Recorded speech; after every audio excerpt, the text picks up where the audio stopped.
touch a milli, I'm a addy dropper. Cause on my mama we get busy. Another man down in my city. Brody Chopper got a red dot and some titties. I ain't with the drama. I'm just tryna touch a milli, I'm a addy dropper. Cause on my mama we get busy.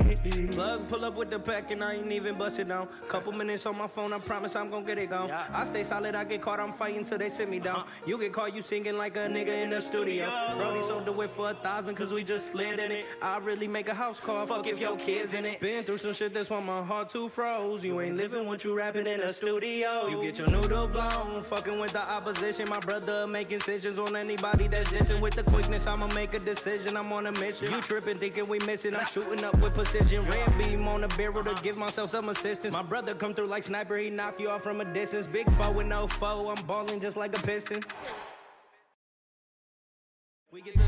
Hey, what's up, everybody? This is the El Nino Podcast. I'm Eladio Nino, and this is Real Everyday People.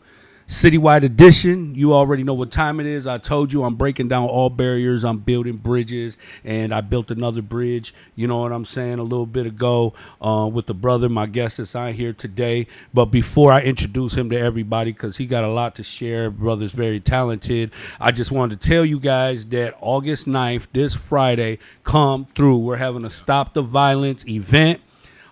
This is something that I think that our community needs, and it's not just solely about gun violence. It's about all violence, verbal violence, domestic violence, all violence. We got to learn how to break the cycles of violence and thinking that violence is okay. Too many of our loved ones, family, friends, loved ones, neighbors, everybody are being hurt. People are dying. People are being traumatized on a daily basis. We got to do better. So what I'm asking everybody, it's from 5 to 10 Friday at 1211 Trumbull in Southwest Detroit at the Detroit Hispanic Development Corporation. We're having a Stop the Violence events. We got dope performers. We got Valid. We got Zaza Juan.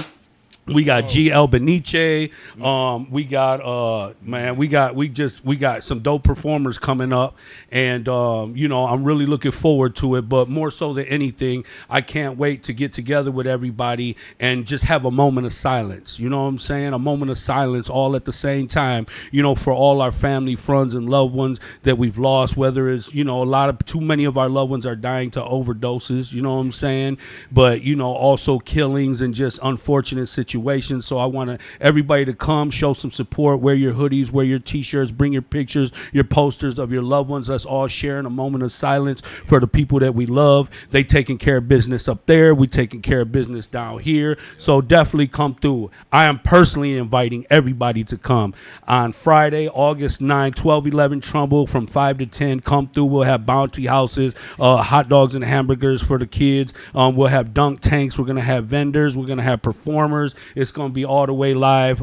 Can't wait. I'm excited about it. My man Uchi Khan, he'll also be performing for from the east side. My good brother that was on here not long ago. But let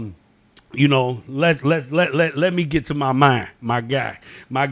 This is Cozine. This is Cozine, baby. My man Cozine, man. Welcome to the El Nino Podcast, brother. We've been working on this shit for about a year, man, trying to get you on here. Season, everything happens in due time, bro, and it was a perfect day, the perfect time. I'm happy that you're here. Yeah. I look forward to hearing your story and everything, because you are very multi-talented, bro. Thank you, man. I appreciate that. Thank you, bro.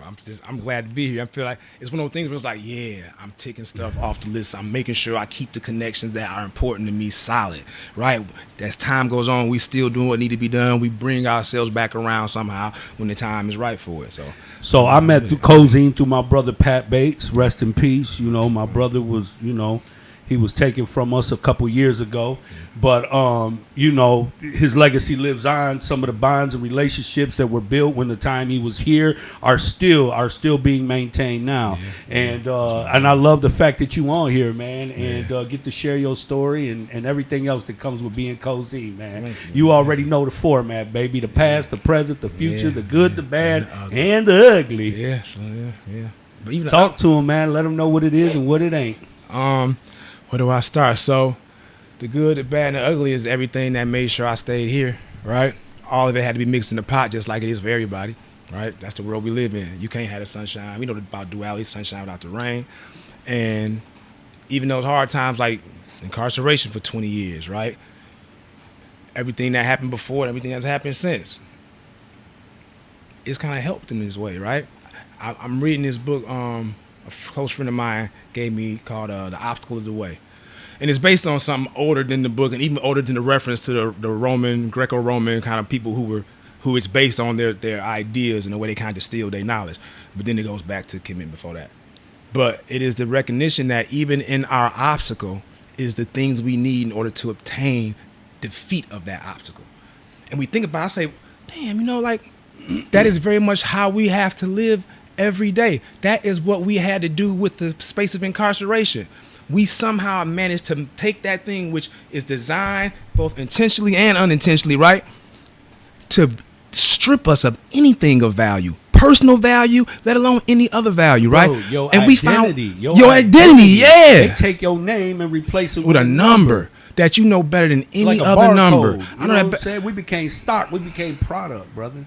You know what I'm saying? I tell people all the time, when you go through the system, the first thing they take is your socks, your underwear, your dignity, your name, your identity, everything. You know what I'm saying? Your privileges, your freedom, all that type of shit, you know? It's based on, it's an old paradigm. It's an old way of assemblage that they got, and they just got it, working this new form of modern day slavery.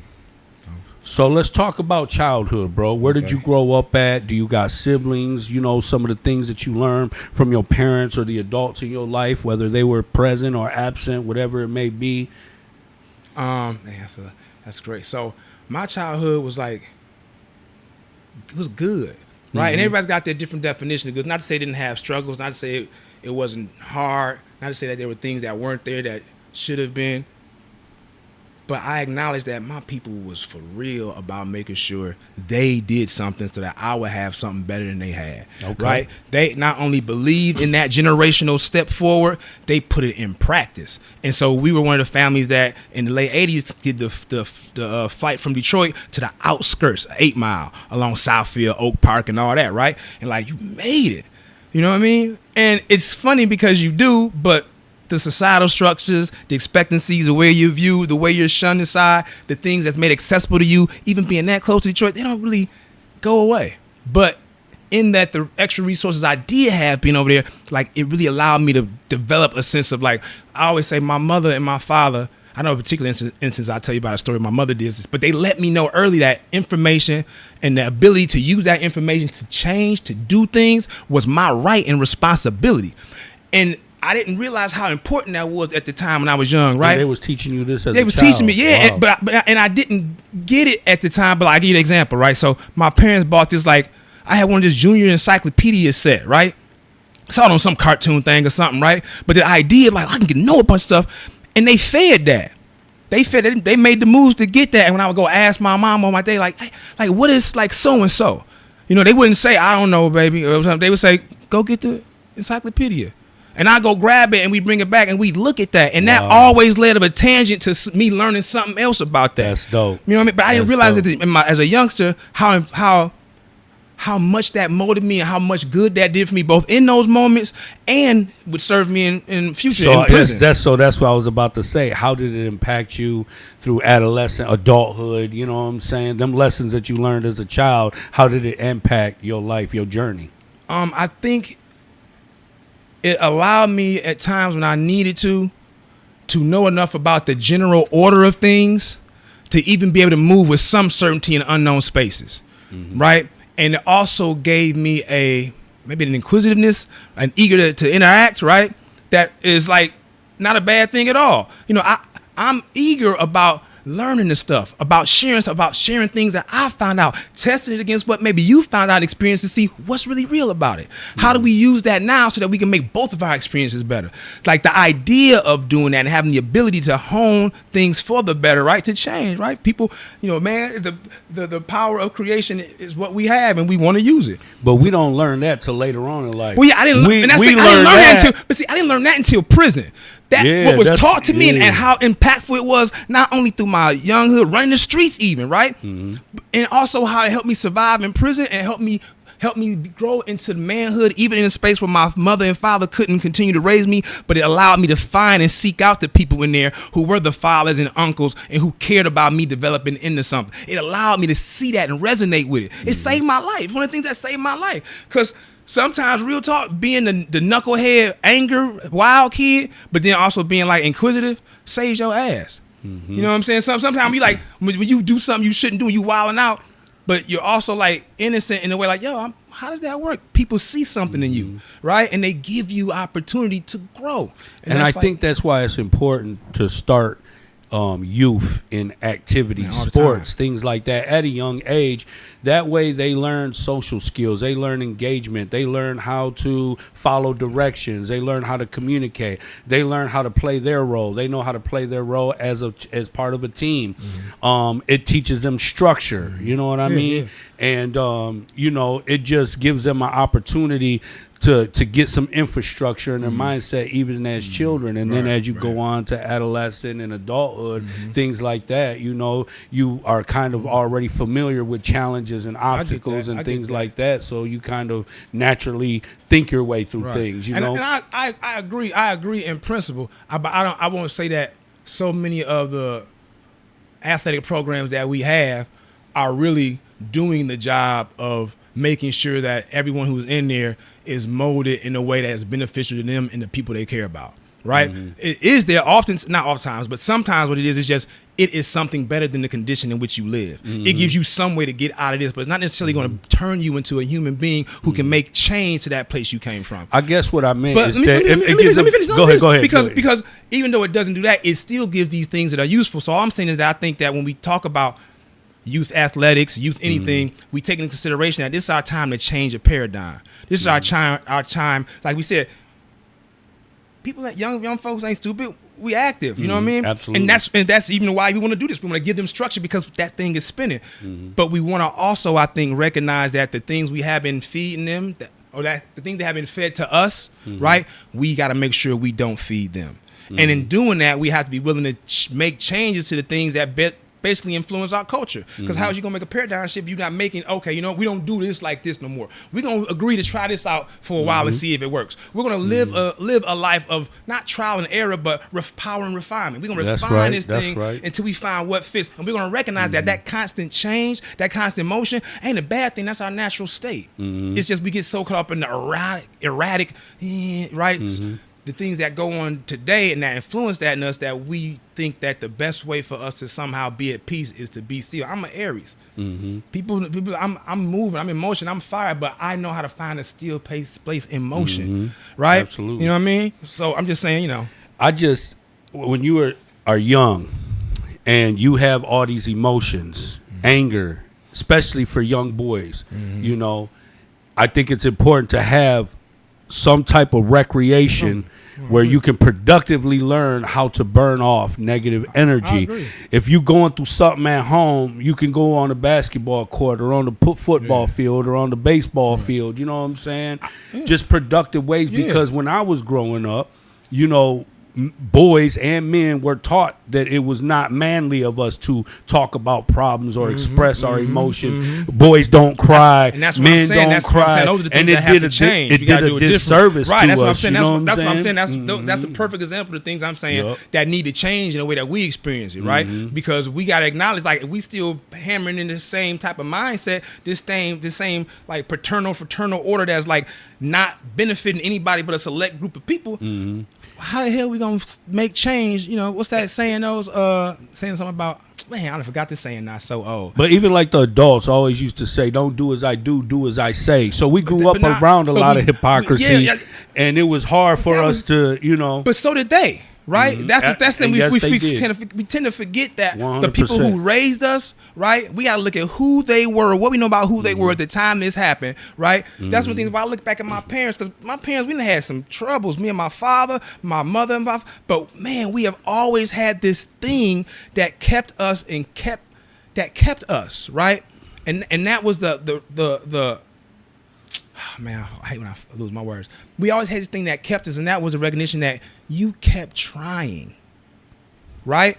And you didn't keep trying even because it was going to guarantee you was going to make it that time, but it might guarantee you get better at making it next time. Because one thing you can't do is sit still. How you gonna sit still in a world where everybody will run over you? You got to get your tribe together. Y'all got to make motion. My mom's favorite quote to me and my brothers was always, "Only the strong survive. Only the strong survive." You know what I'm saying? And that's what really kept us motivated, because I didn't want to die. You know what I'm saying? I wanted to survive. I wanted to live. So in order to make that happen, I had to hustle every day. I had to figure out a way to get through life. You know what I'm saying? I'm the firstborn of 3 sons raised by a single mother. You know what I'm saying?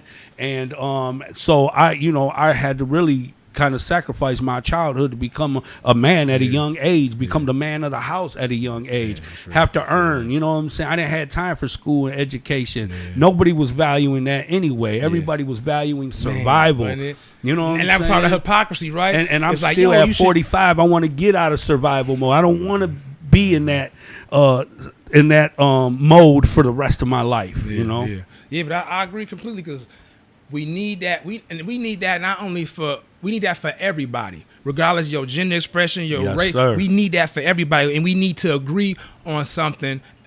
You know, we forget that there were times when we had individual groupings. They do that old tribal, you know, they do that. I feel like that's a minimalized word to use. But we had our different nations, right, that had their differences but had all their similarities. Right? Absolutely. Right? There's always been interaction, acknowledge of differences, but that the differences are an offshoot of the same base. You steal my people. You steal my folk. You steal my brother. And let me come get on, you know what I mean? So we need to have that, I think, for everybody. And that's why I say that those things that were detrimental to us, that fed this toxic way of thinking and believing and therefore acting and reacting to, we got to make sure we nip that. And we learned that in prison, because prison is a melting pot. It just got refined. A melting pot of people. More, it was like, you meet people from all walks of life, and you hear about everybody's struggles and what they've been through. And honestly, we got more in common than not. You know what I'm saying? We got too much that separate us, when really we need to start practicing things that bring us closer together, because we do have more in common than not. You know what I'm saying? Real, I'm hearing stories from people who grew up in countries or you know what I'm saying, country life, or you know, some people straight from the city, some people grew up religious, some people grew up different ways, and you hear their struggles, you hear their stories, and you know, you're like, damn, man, like, you know, they're not any different than us. Struggle is struggle, no matter what. You know, some people went through it physically, some people went mentally, emotionally, verbally, physically. You know what I'm saying? Everybody experienced abuse in some form or another, and have been traumatized in some form or another. From that traumatization has therefore inflicted harm on others, either unintentionally or intentionally, thinking it was the best thing for their own survival or whatever. You get what I'm saying? Like, we all have felt people. Yeah, we all have felt pain and have felt the shame of inflicting pain. You know what I mean? But it's hard for us sometimes to recognize that resonates with each of us and each of our experiences of pain, because we want to measure and be able to say, mine gives me more of something. Mine means more, so that we can set yours to the side, so to recognize, like, no, what it is that we have to see the pathology of this, to see how yours caused mine, and wipe them all out. Work on clearing them all, right? Not work on who started and therefore who's to blame, or who reacted in a way that wasn't reasonable. Man, look, for real. And you know, that's one of the things that I didn't really care for in prison, is because, you know, brothers had a lot of time on their hands, so much time that they had time to research, and just everybody looking for the truth. And everybody had their own interpretation of the truth. Who was the original man? Who was the real guy? Who was the original prophet? Who was this? Who was that? And it's like, we ain't never going to get nowhere if we sitting here in competition trying to figure out things that are not meant for us to always understand. You know what I'm saying? Now, history repeats itself. You know what I'm saying? But we are no better than one another, man. We are all humans. We are all capable of doing good. We are all capable of doing bad. We are all capable of apologizing, forgiving, being forgiven, and changing our lives and moving forward, bro. You know? Absolutely. It's funny, right? Because, like, one of the things that I try to, like, always remember is that we are all a part of something, right?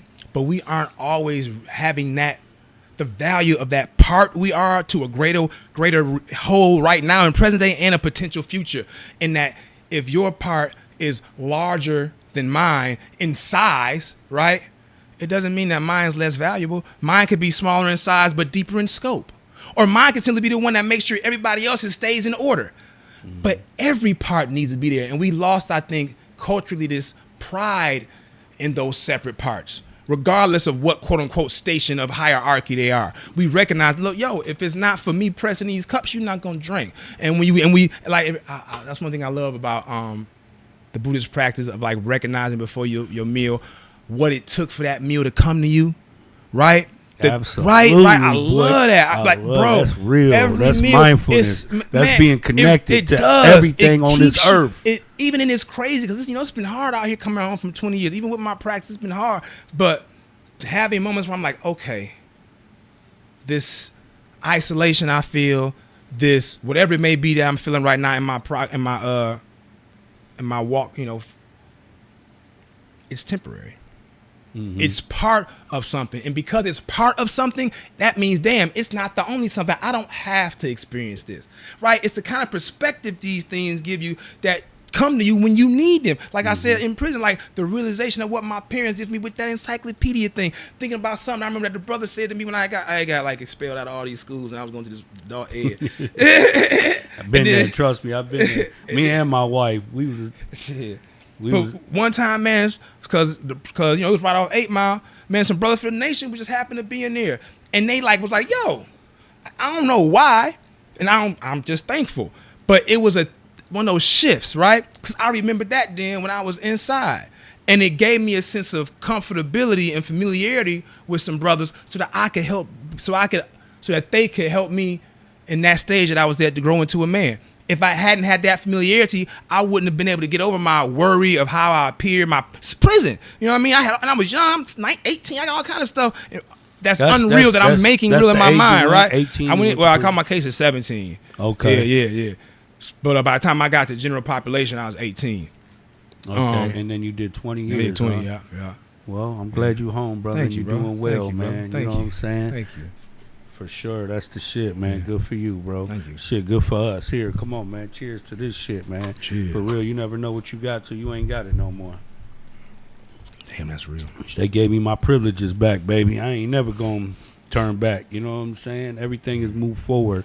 Life keeps on lifing, man. That's for sure. That's real. It's crazy because I thought, well, now I'm doing everything right. Like, life's going to be a lot easier. You know what I'm saying? And, granted, I don't have to worry about, the police, enemies, doing shit that sends me back to prison. I don't have to worry about shit like that, which is great, you know. But at the same time, life is real, bro. Life is real as fuck. The stress, the pressure, you know what I'm saying? So you have to be mentally equipped to deal with life on a daily basis. The thing is that life is struggle. Right, and not as in like suffering, because not in the way as I think that some of us think of suffering. Life is resistance, right? Life is energy put into resistance and something created out of that.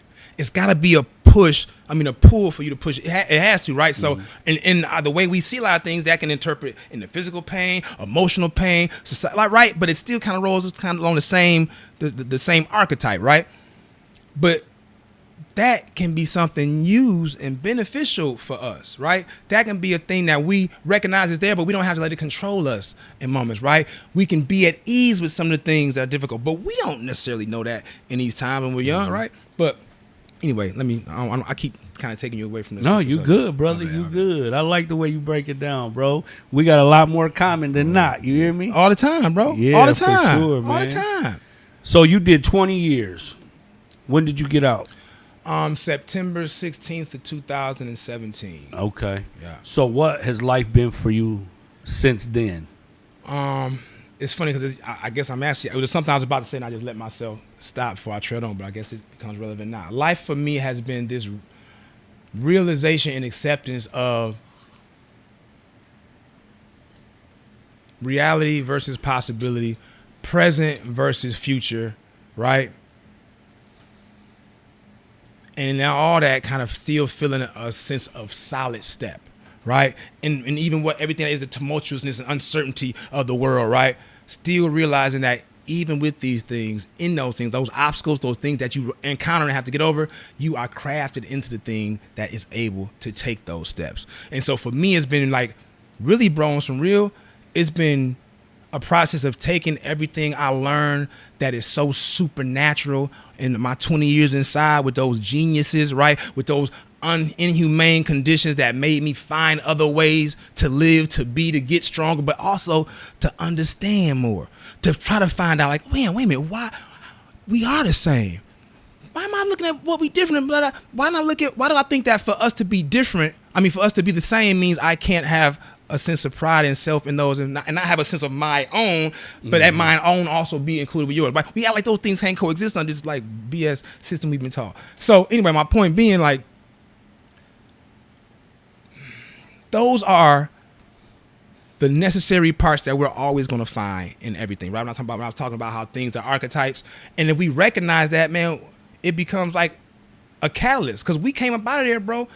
And we are making moves, even in ways we're utilizing a skill set that we didn't know we had, but that we refined as we got here, right? Yeah, but we got out here, we just knew it. And people saw it like, damn, how you know that? Well, we didn't know it came from part of our law library work, part of our individual study and this, but all these things that we learned and put together, right? That's how we got there. And so my life since then since release has been finding my way to lay that over my reality out here, right? And part of it has been like acknowledging that you have things that you have to develop, right? Because there were just some experiences you didn't have, right? But that's not for other people to determine, right? It's not for someone who has never done time to make the determination that I can't complete a task because I haven't been taught the structured way they have. Because, baby, I had 17 ways of using ink pen. You feel me? Yeah, like, no I was bred into ingenuity and finding ways to get the most. Do I gotta say hip hop? Like, you know what I mean? Like, this is a practice, but it gets honed for us. And outside, we get the ability, at least I know a lot of folks like yourself and I know have been able to start to overlay that into our lives, to not make up for the things that we miss, right? But to make the things that we miss not have to be made up for. In every realm, right? We can utilize this obstacle, right? And it can become our way to get over the very change and resistance that obstacle face. Cause you still here. I got hit upside the head with that a couple years ago, right? Like, wait a minute. I'm a champion. Everything that has happened or could have happened to stop me from being has failed. Absolutely. Failed miserably. I'm here and I'm healthy too. And I ain't got a heart full of hate. Man, they missed the ball on that one. You know what I mean? Like, it was something like, yo. It was the most best. I never felt so good in my life. I pre-planned and pre-prepared to come home. And I'm talking about mentally, emotionally, physically, spiritually. Like, I'm talking about forgiving. I'm talking about I came home, bro, with nothing but love to pour into my people, my community. You know what I'm saying? Isolation was like some of the best, most purposeful times in my life when I was in segregation, bro. Because, just like being in the streets is hectic, being in population is very hectic, and dealing with its politics and everything. You got to constantly be on point. You got to constantly, figure out how to maneuver through things, you know what I'm saying, and how things impact you and affect you directly, indirectly. So when I used to go to segregation, I did my most growing in there.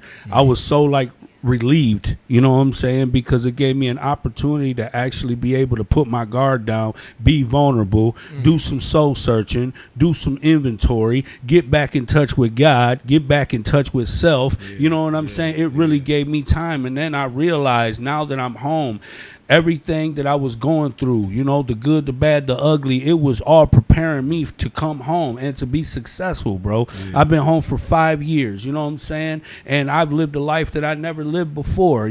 Some people be like, look at me like, yeah, you're living an average life. I understand, but I come from the trenches. You know what I'm saying? I believe in kill, be killed. Eye for an eye, tooth for a tooth. Only the strong survive. By all means necessary. I was raised like a fucking animal. You know what I'm saying? I acted. My behavior was that of an animal because I grew up in a concrete jungle. So for me to get to where I'm at today, I learned how to pat myself on the back. You know what I'm saying? That's I don't bro. need anybody's That's real, validation, bro. I That's know what I real. went through. I suffered to get to where I am today. You know what I'm saying? But you know, I did it with faith in God, and I did it with works. I put in fucking work, bro, Right. on myself because I wanted more for myself. I wanted better for myself. And ever since I've been home every day, even if it's a bad day or a hard day or a slow day, I still give it my best. I keep pushing no matter what, bro. Real. That's admirable. That's admirable as hell, bro. For real. 'Cause Fuck yeah, that's a practice bro. of strength. That's a exercise of strength that comes from practice and practice and practice. Like I know you hone that, and it's funny because that's one of the things that, to a degree, I realized I have lost. Right, or should not say I have lost, but the application in the way I knew it didn't apply completely out here. Right, it wasn't gaining the same traction, wasn't getting the same yield for the dividend. Right, and so it's been and part of that has been recognizing that the special we got out of that, right, is in fact and indeed special, and in some ways genius, and can help us do and attain the things that it has tried to strip from us, right? But it doesn't mean that anything other than us changing the world, right, is success. It doesn't mean that those things that we don't have, that we have to work on, that are going to make things hard, are in any way an indication of us not being just who the hell we think we are, right? Because there's no way you can get out of the negative experience of incarceration, bro. I don't care how sharp you is. There's no way, in my experience, right? I can only speak from my experience and what I've seen, right? But that you can get out of something like that, especially in the times that we've done, right? Without having to build parts of you that you blocked away, you caged, or that they broke down, right? And that necessarily is going to be something you got to for real address and put into how you approach life and what your expectancies are and what the things are going to be to make you happy. One of the things that I've been learning really about coming out is like, damn, you know, in there, so much of what I wanted was based on the understanding I had and the things available to me to plan and imagine, right? It wasn't based on a whole lot of experience. I was a teenager, man. Right? Absolutely. Even though I was a fast teenager, I wasn't that fast, you know? So my expectations and my designs and the things I thought I wanted and I thought I would want weren't necessarily so until I can experience what it was like in real day life and how I felt with the me that I brought to it. That's right. And I might be like, damn, you know what? I thought I was that person that was like getting up every day and busting them pull-ups up and getting that, and I'm really not. I'm really that in a situation where I have nothing other than those things to feed this thing my body needs and my mind needs of focus in a hostile environment. Let's say that's what it is, right? But out here, man, I can go ahead and watch the ticker and go through Google and play with my dog, right? And jot some notes down and get my, you know, there's other things I can do that same practice that feed that same thing to me. But I gotta find that, right? I have to get with myself and my community, mental health. Like, don't even start on mental health, bro. That's the one thing I'm making a point of. Like, we need to understand, accept, like, using mental health services, right, to get ourselves together. That only shows you smart. That only shows you really talking about change, because I think to myself sometimes, like, man, you know, what are some of the things that the people before me who love me but weren't able to do for themselves or for me, let's say the things that they desire to do and had the potential and capability to do, well, they didn't have a real focus on what their head and heart were feeling and going through and how to address that, right? How to feel good in times of stress, right? How to be balanced in times that are tilting and topsy and turvy, right? And I think that's a big part of why so much of society is under the influence of something in some form, whether it's weed, whether it's alcohol, whether it's pills or heroin or crack or fentanyl or whatever it may be. And people fail to realize that you becoming a slave. You become a servant to these things. You know what I'm saying? Being in prison helped me redefine the true concept of happiness, of love, of family, of friendship, respect, and loyalty, and what is circumstantial, what is unconditional, what am I capable of? You know what I'm saying? I had the second chance to be able to restructure myself, bro. And a You know third what I'm chance you saying? need it. Right? Absolutely. Right? And the third, like that's the thing that's the beautiful Absolutely. part is that is in that experience of ours and those who are close proximity with us and those who even aren't but see us from afar and see this, they acknowledge also like, oh, wait a minute. It's okay to give somebody a second chance. It's okay to give somebody a third chance. It's okay to change a system and a structure so that I don't have to give you a third chance. Maybe that's the thing I should do. And that this idea of change doesn't take you away from being the individual, important, ego-focused person or whatever. You know, like even we go that far, right? It doesn't take you away from having that sense of self-purpose and worth, right? By making sure somebody else don't gotta suffer. It doesn't make you weak, right? By giving of the privilege you know that you ain't earned to make sure that a practice of equalization is really happening. You know what I mean? Like it's for real, bro. Like, but anyway, you know, you see me, I get the No, for sure. Because I understand that. I feel that, man, and that is very real, bro. That's very real. Yeah. My brother. I love it. I love the energy, man. We up here building, baby. We up here building for sure. I see you brought your guitar with you, man. What you got going on with the guitar, bro? Oh, man, you know, so music has like always been a part of my life, right? Okay. You know, is your family into music? Is this something no, you just picked up? That's what's like so in a way my father used to play the saxophone, like that's what like got me going. Like, I played the saxophone for a minute. But music is always, I think maybe the first thing that I can remember is my great granny's piano.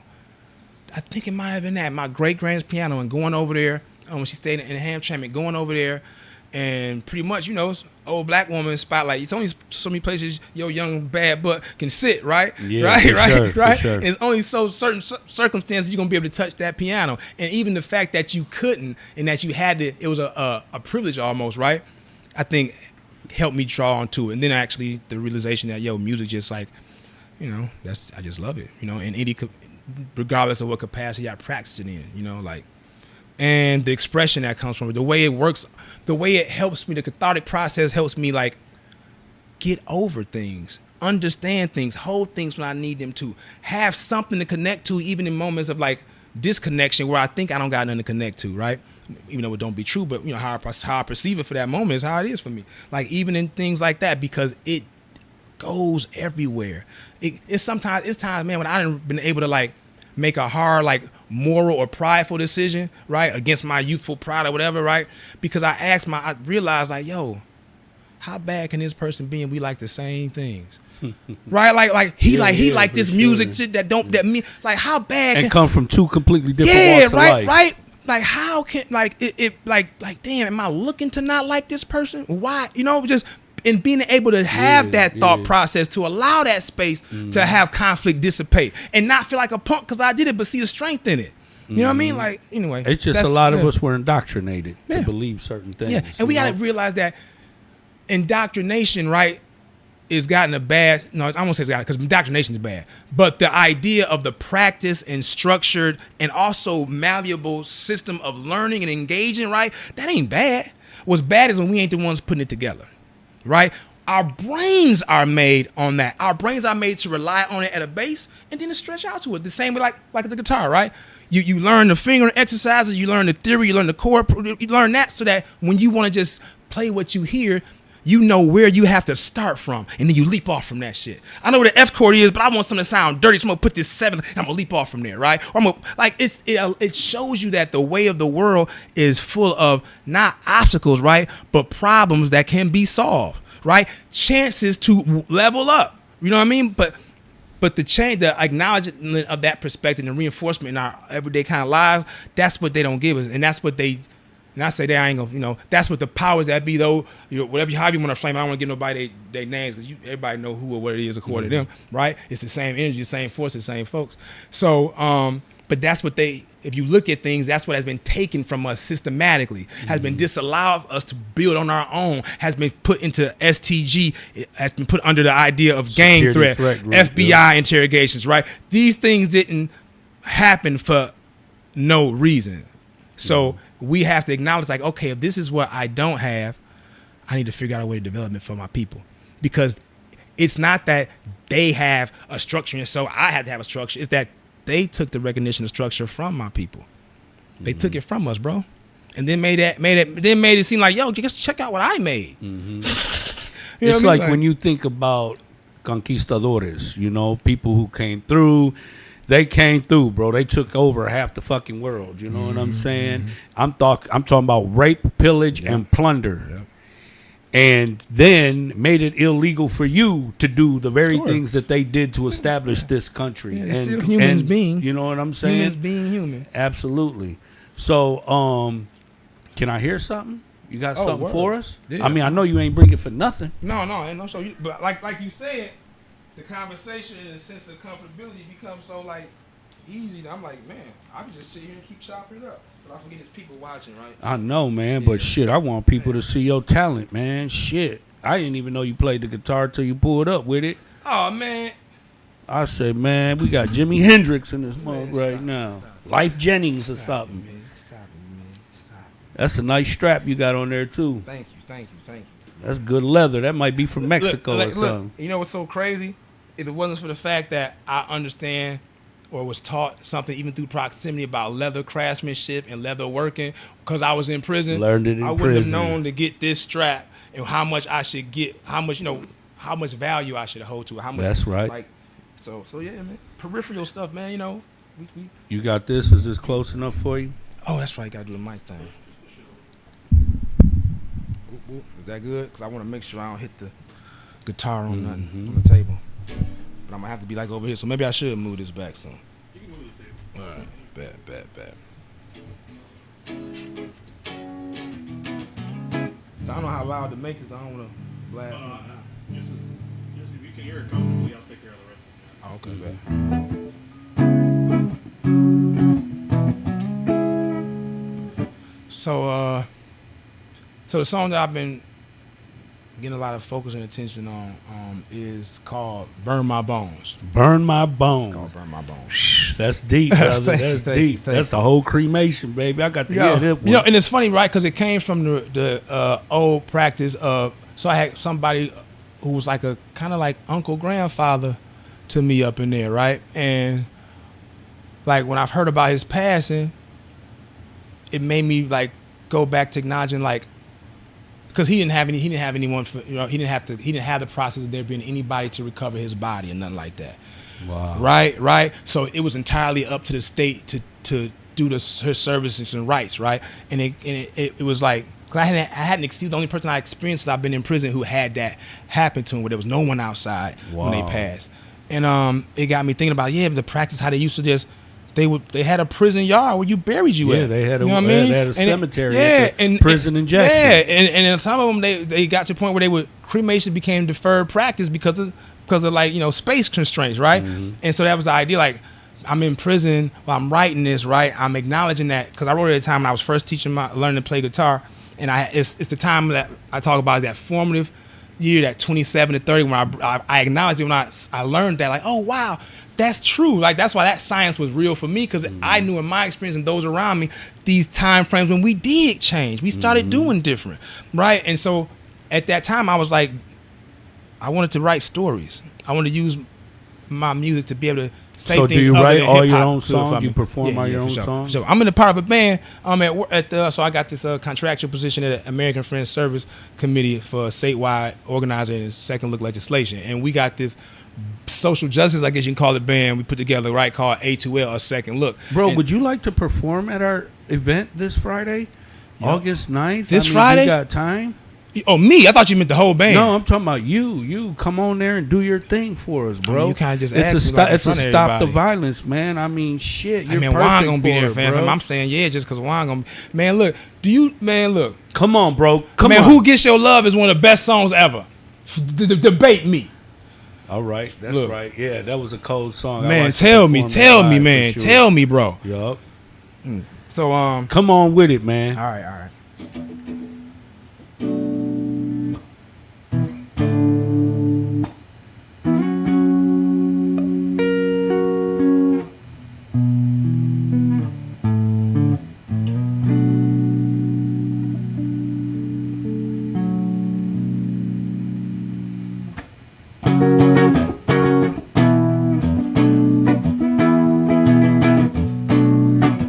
Pay my attention.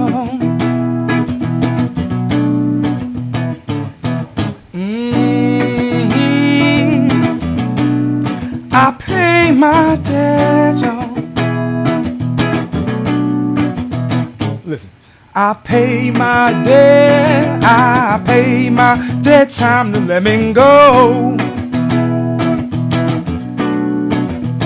I said I pay my debt, yo. I pay my debt. You gotta let me go. I gave my sweat. I gave you what's left. Gave you what you want. I said I gave my sweat, damn near gave my death. I gave you what you want. But if I don't make it back, oh please, give mama all my love and burn my.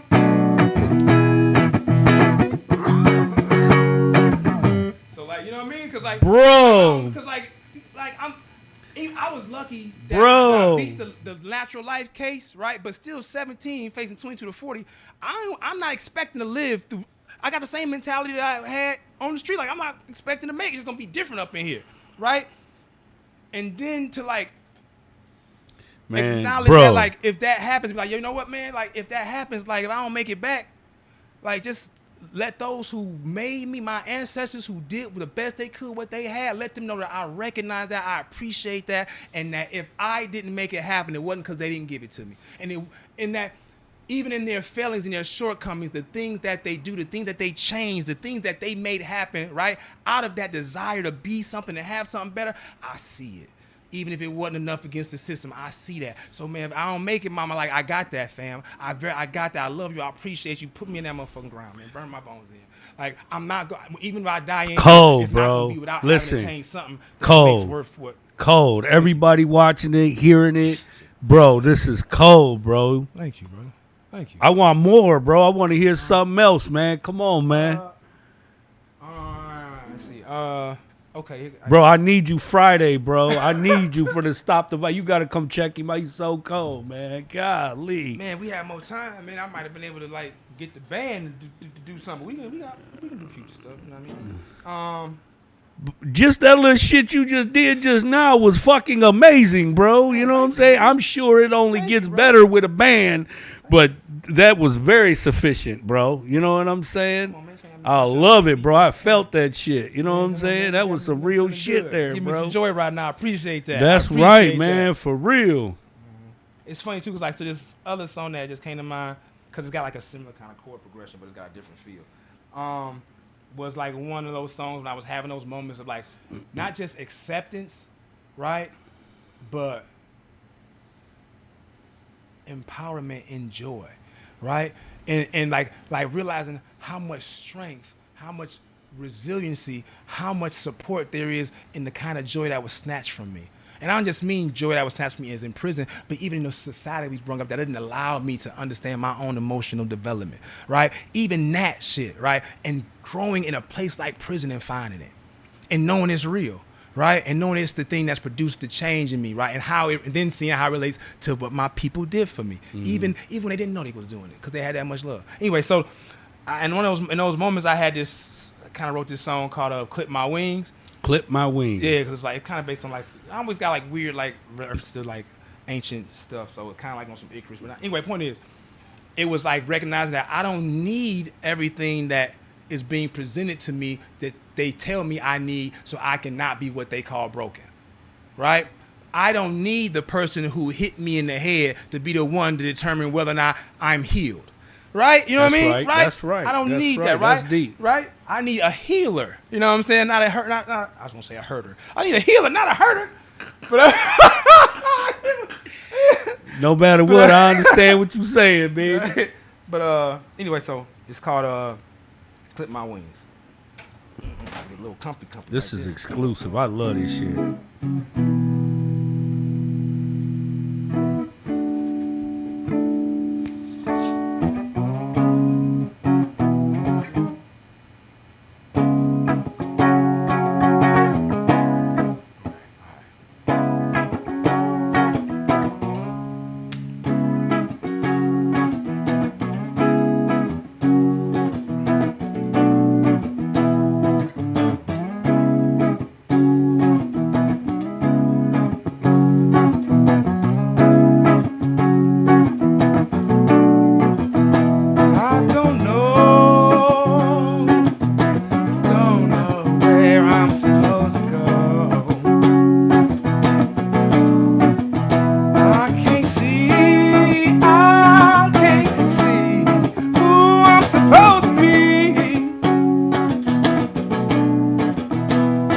my feet, on my feet. Your shoes don't fit right to me. They ain't got no style, they ain't got no swoosh on the side to my beat. I'm here dancing so fancy free, like I got wings on my feet. Hey, I don't need no doctrine, need no doctorate, no one doctoring me. I don't need no thief trying to clip my way. Anyway, I can't do the whole thing. I'm gonna get. Yeah. Point is, like, I gotta leave y'all something so that you Cold, see the man. rest I of it. love it. But like that was the thing. Like I don't need no doctrine. I don't need no doctorate. I don't need nobody doctoring me. You know what I'm saying? I don't need no thief. You know what I'm saying? In cheap clothing trying to clip my wings. Like I don't need it because someone said I do, or because someone said they know what I'm going through and can fix my problem. I am entitled to be the main surveyor, purveyor, and exerciser in my own. I'm not even gonna. We say self-development in my own individual, cultural, tribal development. Like, if I ain't involved and I ain't the one understanding in its intricacies, then it ain't for me, cuz. It ain't for me. You ain't helping me. If you ain't making sure I'm the one that's signaling off and signing off and everything, you ain't helping me. Because if you think the very structures where you gain your so-called wisdom and understanding are capable of helping me get out of the rut that is caused in part and parcel of what you was taught, how the hell can I think that you really believe in me? You just brainwashed and feeling guilty about it. You know what I mean? Like, and you may not even know that because you've been taught that that's the thing you're supposed to do. But if you sit and think for a minute, you will recognize you can't ever help someone with their harm unless they are involved. You cannot take somebody out of their own healing. You cannot assume you know the best for something that you are not. You know what I mean? right. Like, for real, you got to know that everything, you got to bring what you can bring and allow them to bring what they are and what they have to bring.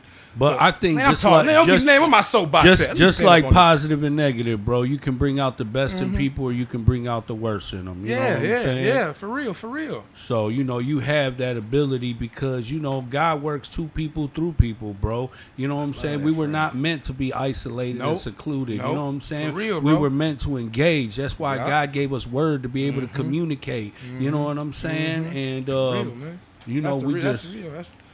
That's funny to me because that's why in our experience of isolation, it trips me out how we go to the whole. And cause I think about the different experience I had from solitary confinement when I first came to prison and the time when I went after I had like matured, right? But I still prison politics, still the things, situation jumped off and I ended up doing almost a year. And like right towards the end, it might be so crazy. But in that experience, I got that thing you were talking about. And my first experiences going to the hole in the county and in my first level 4, like it wasn't that. I did not know how to use it, right? No one had taught me. I didn't have it not only as a practice, but as even a reality for myself. I didn't know those things existed, let alone existed for me.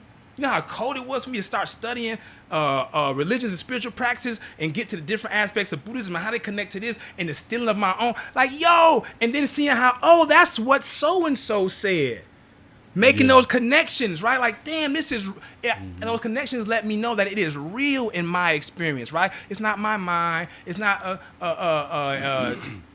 it's not an infatuation. It's not me wanting so desperately to find reason. It's reality manifesting and me being able to see, there it is. That's what it is, right? Cozine, what do you do for work? So at the moment, I'm at the end of a contractual position with American Friends Service Committee. It was funded by a grant. That's kind of one of the problems with the work we have is that there aren't often many real staffing positions that are available. A lot of the money is for nonprofits, comes off grants. Like grant money. Yeah, and sometimes it gets renewed and sometimes it don't.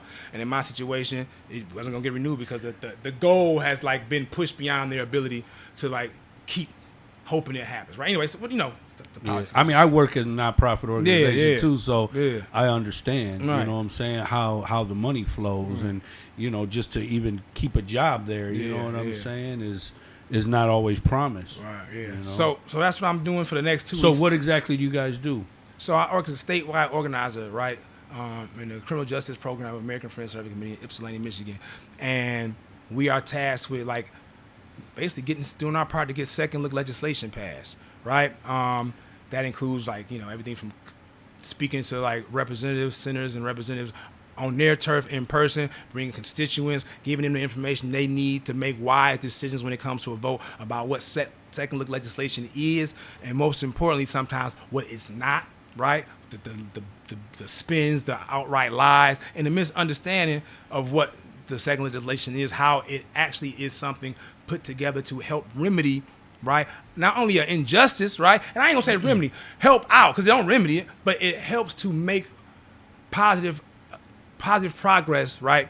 Through a horrible situation, right? In a way that allows for people who have served these long, extensive periods of time, right? And they got sentenced to this time at so much of Michigan law was very much where judges had not the discretion through the late 80s, 90s, and so forth that they had previously, right? There were all these mandatory minimums. So, but that don't mean you should have did 45 years for that pound of marijuana, bro. Right? Yeah, You know what I no mean? doubt, That man. don't mean because you were a domestic violence survivor and you unfortunately, right, had to defend yourself to the point of someone who was harming you, causing death. That don't mean you're supposed to be in there for 35, 30 years, 25, 20 years. What that means is that every single person who is in there serving long indeterminate sentences has the, I don't even say right? Because right assumes, all I can say is rights. That's how we understand them. Has the right, but has the kind of right that when you take it away, you take from yourself. You cause an ill when you take this right from people, right? It's like the sickness that you infect. So, and that is the ability to recognize people change, right? People not only, and I don't mean change like, oh, everybody changed, but people go through situations like incarceration, the loss you incur there, right? And don't get me wrong, yeah, you did crime, you're supposed to get there, but I don't give a hell what you call it. Any suffering somebody experiences can be used to make them worse or can be used to help repair what caused it, right? And man, look, that's what we do in there, bro. And there's so many people who are serving too much time, and everybody, even their own judges, are like, "Yo, man, like I can't believe you still here. Like, if I had the power, I would have released you 20 years ago. If I had the power, I would not have sentenced you to that disproportionate number of years in the first place." But second legislation is going to give judges the authority to do that because they are the trier of fact. Like, you know what I mean? To take that power from them is ridiculous. So that's what second look legislation does in a nutshell, right? So Free Dario real Cruz, talk. free Wilson Rivera, free Mike Banks, free Rene Rodriguez, free Webbles, free all the real, man. Free the real brothers, man, that's been in there doing their time, taking care of their business. You know, shout out to all the brothers, man. I knew a lot of brothers who had life bids, and they was spending their own money to get educated, bro. I'm talking about to get degrees in prison with life sentences, and I didn't understand it. And they was just like, brother, 'Cause they changed, my brother bro. Pito, man, he was like, listen, if I ever get the opportunity or the chance to be free again, I will be prepared. Because I was like, bro, you're doing life. Like, why would you be spending hundreds and thousands of dollars on a degree that you might not ever be able to use? You know what I'm saying? Using it while he was getting it. Yes. Right, that's yes. the thing. That's the man. Look, Now he's that's- a tutor. that's why- Now he teaches that's college why my- courses and like shit. real And talk, I'm like trying to- amazed. I'm trying to go back to college and finish my degree, get my MFA. I'm probably gonna have to go to U of M. I'm probably going to not have to. I'm probably going to go to U of M Dearborn. They got that SOAR program. I think that might apply to me. But anyway, the point I'm making is that we get that taken from us as well, right? The rite of passage in experimental learning, right? And I say experimental learning, and where you have a structure, but you also have the ability to figure out how this structure and who you are match up and where you should go. The time and grace to learn and be taught how to learn in some ways, right? They take that from us, bro. And I'm so glad you said that because that's one of the things that changed me inside, right? Was being fortunate enough to get one of like the through prison degree programs, right? And seeing other brothers use that and be the men that I admired, that I respected, that were respected by others, not because they could whoop anybody, but because they had a value and a thing they gave to everybody around them that nobody wanted to mess with, right? We acknowledge that it's the type of thing that no matter who you are, you see it, you like, it's the force you got to acknowledge and recognize. And part of that structural learning, that period of growth, right, and ability to expand that gets taken from us is the thing that we get in prison a lot, man. And I think that's why so many of us, when we get released, find ourselves going into college degree programs and doing relatively well, or at the very least, being able to apply what we learn in more ways than is taught to us. Like I said, with the ink pen, you know, we got 17 uses. And so I'm not surprised to hear that at all, bro. I know brothers in there who pretty much taught college themselves because they couldn't get the program. But it's a library, and you got the interloan book program. Brothers used to teach me up in there. We used to have lessons and like plus degree lessons. Someone would teach us, right? But it had put learning in a capacity that was not only applicable to me in the present, not only fed me as an individual, but helped me interpret everything. It helped give me universal tools, like. So the classes I took in there were life skill classes, Chance for Life. Yep, Everywhere, yep, every that. compound I was on, wherever they had Chance for Life, I was always in. And I had did it at about 4 to 5 different prisons from, just throughout the state, and then up north they had life skills programs pertaining to, critical thinking, effective communication, anger management, parenting, grieving, all these type of different classes. And I just fell in love with it. You know what I'm saying? And throughout the years, I just continued to comprehend it different, learn it different. I have been through different experiences, and things really started to make sense, because it's one thing to study and research and do all that, with the curriculum, but learning how to apply it.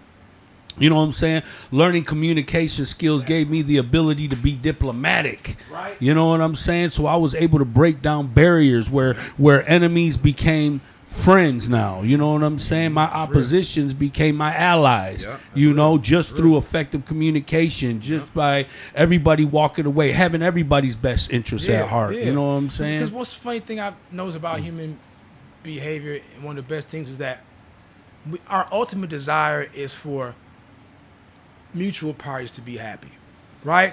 This kind of twisting of where we're only happy if we getting down, that comes from the system, in this way it feeds our illusion of lack, right? But naturally, that's how we expect things to be. That's how we want things to be. That's the outcome that best fits us. We acknowledge that all the time, right? But we get taken away from that process. But that's that growth and maturity and that thing that we get back, and we realize, like, damn, you know what? It is good in this, right? And not good because it stops me from hurting or stops me from being hurt. Not good because it helps alleviate a fear. No, good because it lets me be strong. It lets me be strong in a way that is accepting but not weak, is yielding but still structured, right? Like, it allows me to move in a it allows me to move in a world of uncertainty, with the recognition that even when I don't know what the next step is, I know how to walk. And sometimes that's all you got when we come through the shit we've been in. That's all we got, and that's what we use to make ourselves great. I got a homeboy, man. Shout out to my dog Boo, man. I love you, boy.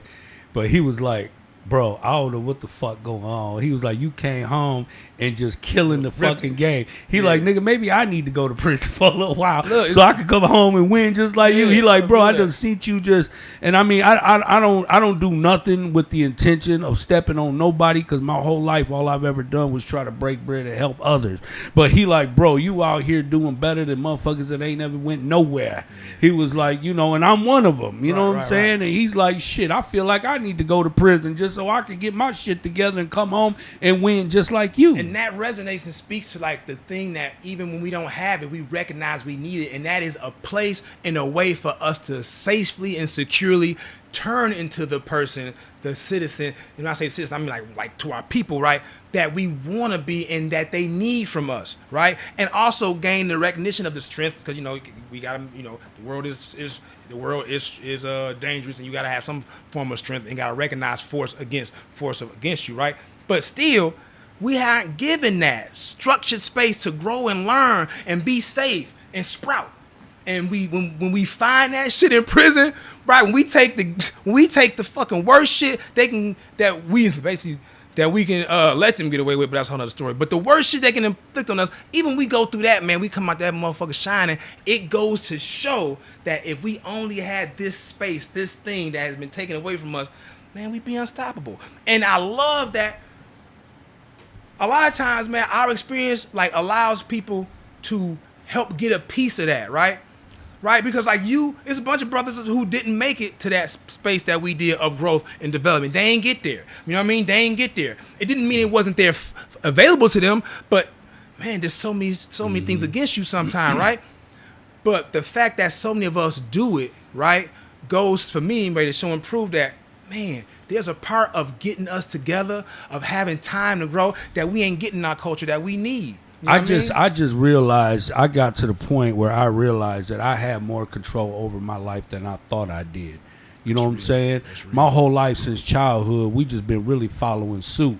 You know what I'm saying? Just crisis going with what management, we man. were Just taught. trying You to know keep what I'm it afloat, saying? yeah. But once I realized that I have the ability to dictate how I move, the people around me, the places I'm at, the decisions that I make, accountability was key to my growth, bro. You know what I'm saying? Because a lot of times, and still a lot of people live in a victim stance, situation where everything in their life that is not going their way is because of something or somebody else. My mother, my father, my community, my house, my this, my that. You know what I'm saying? Like, people go through life, bro, still at the age of 40 and 50, blaming their life on everybody else. Now, I'm not saying it's not horrible shit and fucked up situations and circumstances that kind of, determine how your life goes. But once you mature, once you get to know yourself, and once you experience enough life and suffer, you know what I'm saying, then you can kind of distinguish and determine and say, hey, you know what? I actually had the ability to change the direction of things. You know what I'm saying? I was enslaved to so many things, the code of ethics of the streets, the code of ethics of the gang. You know what I'm saying? All these things that I was taught, And once I started to do all this evaluation and restructuring my life, I had new standards for myself. You know what I'm saying? I had a new system of morality, you know what I'm saying? And principles and values and all these types of things, trying to learn how do they impact your life and why it's important to know the true meaning of love and unconditional love and circumstantial love and respect. And, I was always raised to help and take care of people, but I was never taught how to take care of myself. At 45, I'm just learning how to do that, because I was truly the person who would take my shirt off my back, and not just for my friend, for a stranger, because that's just the kind of heart that I had. You know what I'm saying? And there was a point in my life where I had resented my own heart because I was just so tired of being fucked over by people in general, close, near, family, friends, loved ones. You know what I'm saying? And you almost reflect self-hate. You project that shit. You know what I'm saying? And then I realized that what I had was an asset. It was a gift. The only thing is you just got to learn how to manage it. Yep. You know what I'm saying? You got to saying? use the right brain with the left brain. You got to utilize the strength of both so that you can have that one thing that you actually need. Yeah. And that's another thing. Cozine, man, it's been a pleasure building with you, It's over brother. already? It's over, Man, bro. man, when you having fun, man. God dang, bro. Man, I ain't even get to talk about my poetry. Come on, man. Let's close out with the poetry, bro. Word? Yes, absolutely. Oh, okay. All right. Absolutely, bro. This for Pat, man. I'm going to do this one. Rest in peace, Pat Bates, man. This is my baby, man. I wrote this for my baby. For a couple of my babies. Huh? Oh, sorry.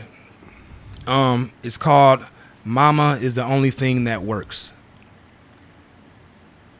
I wrote about Pat, not Danny. I saw where my fragile was formed with the same, and I put over to write about Pat. I was important until now. I wrote of lions. Jimmy jump on a bender. Jimmy jump on castles bundled in cold, broken homes. I wrote about Pat when I wrote about me. I wrote about Ralph in the same breath. And Grandma Barbara wept all over my mother's plastic grips on her wheelchair so I could finally let go when she died. I never told him my dreams are still sitting, already boxed with the gifts of she's gone. Danny was killed 5 blocks from where weapons of my erasure 25 years before, where I was going somewhere to do something that went with cocaine mains, with Jimmy jump on a bender of bent dreams borrowed from kings of cats, where mama is the only thing that works. When I wrote about Reggie, I wrote about Tony. Shaky as Ethel, breathing the reconciliation of Granny on my mama's wheelchair to grease the grayscale plastic handle. I never asked my father for her wheelchair, her dreams resting there because he might have given them away too. That's dope, brother. Dope. Thank you. Thank you very much for sharing. All the time, man. Thank you for coming. Thank you for sharing your story, your life, your talent with the Man, people. thank you for having You know me. what I'm saying? It's definitely been Man, a pleasure. It's gonna be tough for you to get rid of me, bro. August 9th, this Friday, from Man, why 5 to did 10, it? we're having a Stop the Violence event. Bring your candles, bring your T-shirts, bring your hoodies, bring your pictures, your posters of your family, your people who you have lost over the years, whether it was to, gun violence, COVID, if it was through overdosing, whatever it may be. let's come all together as a community and share a moment of silence so we can, show respect, to the ones that we lost and also celebrate the life that we have. We'll have bouncy houses. We'll have a dunk tank. We're going to have vendors. We're going to have performers. It's going to be a great time. 1211 Trumbull, Southwest Detroit.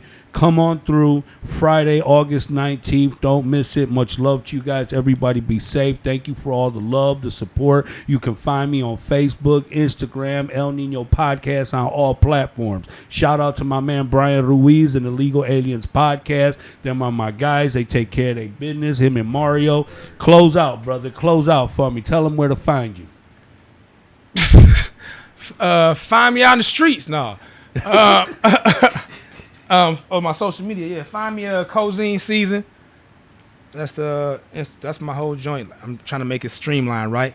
So Cozine season, COZINESEASON.